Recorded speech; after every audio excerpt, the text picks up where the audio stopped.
नमस्कार दोस्तों, आज आपका इस नए अंक में बहुत बहुत स्वागत है। मैं एडवोकेट प्रवीण कुमार सारस्वत। आज हम बात करेंगे protection of women from domestic violence act 2005 के एक बेहद महत्वपूर्ण प्रावधान पर, जो है सेक्शन 19, यानी सेक्शन 19 के बारे में बात करेंगे, जिसे रेसिडेंस ऑर्डर कहा जाता है। सेक्शन 19 क्या है? सेक्शन 19 के तहत न्यायालय पीड़ित महिला को उसके साझा घर पर यानी शेयर्ड हाउस होल्ड में रहने का अधिकार देता है। और अगर महिला को घर में शारीरिक, मानसिक, भावनात्मक या आर्थिक हिंसा का सामना करना पड़ रहा है तो कोर्ट निवास से संबंधित आदेश जारी कर सकती है। कोर्ट कौन कौन से आदेश दे सकती है, इस पर हम चर्चा करते हैं। सेक्शन 19 के अंतर्गत मजिस्ट्रेट निम्न आदेश दे सकते हैं, जिसमें नंबर 1, महिला को उसके साझा घर में निकालने पर रोक। नंबर 2, प्रतिवादी को घर में प्रवेश करने से मना करना। और नंबर 3 पे है प्रतिवादी को घर के किसी हिस्से का उपयोग न करने का आदेश देना। नंबर 4 में कोर्ट आदेश देती है कि महिला के लिए वैकल्पिक रहने की व्यवस्था करने का आदेश कोर्ट दे सकती है।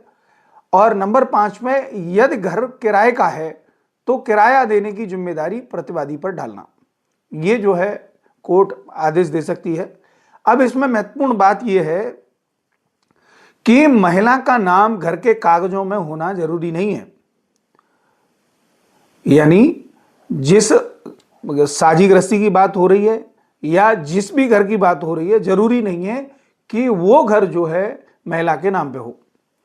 अच्छा, ससुराल, किराए का मकान या संयुक्त परिवार का घर सब साझा घर की श्रेणी में आते हैं। यह सेक्शन क्यों जरूरी है, इस पर बात करते हैं। क्योंकि अक्सर घरेलू हिंसा की शिकार महिलाओं को घर से बाहर निकाल दिया जाता है और सेक्शन 19 को सुरक्षित आवास का कानूनी अधिकार देता है। यानी सेक्शन 19 महिला को सुरक्षित आवास का कानूनी अधिकार देता है और उसे बेघर होने से बचाता है। और कोर्ट ये आदेश कब देती है? जब घरेलू हिंसा प्रथम दृष्टया साबित हो और जब महिला को सुरक्षा और निवास की आवश्यकता हो, जब न्यायालय को लगे कि निवास आदेश देना न्याय संगत है। अब हम उदाहरण के माध्यम से इसको समझेंगे कि अगर पति या ससुराल पक्ष महिला को घर से निकाल देता है तो महिला सेक्शन 19 के तहत आवेदन देकर दोबारा उसी घर में रहने का अधिकार प्राप्त कर सकती है। अब सेक्शन 19 का कंक्लूजन क्या है, निष्कर्ष पर चर्चा कर लेते हैं। सेक्शन 19 घरेलू हिंसा से पीड़ित महिलाओं के लिए एक मजबूत सुरक्षा कवच है। याद रखें, घरेलू हिंसा सिर्फ मारपीट नहीं, घर से निकालना भी कानूनन अपराध है। अगर आपको यह जानकारी उपयोगी लगी हो तो वीडियो को लाइक करें, चैनल को सब्सक्राइब करें और इस जानकारी को दूसरों तक जरूर पहुंचाएं।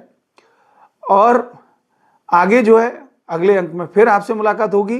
जब तक के लिए बहुत बहुत धन्यवाद।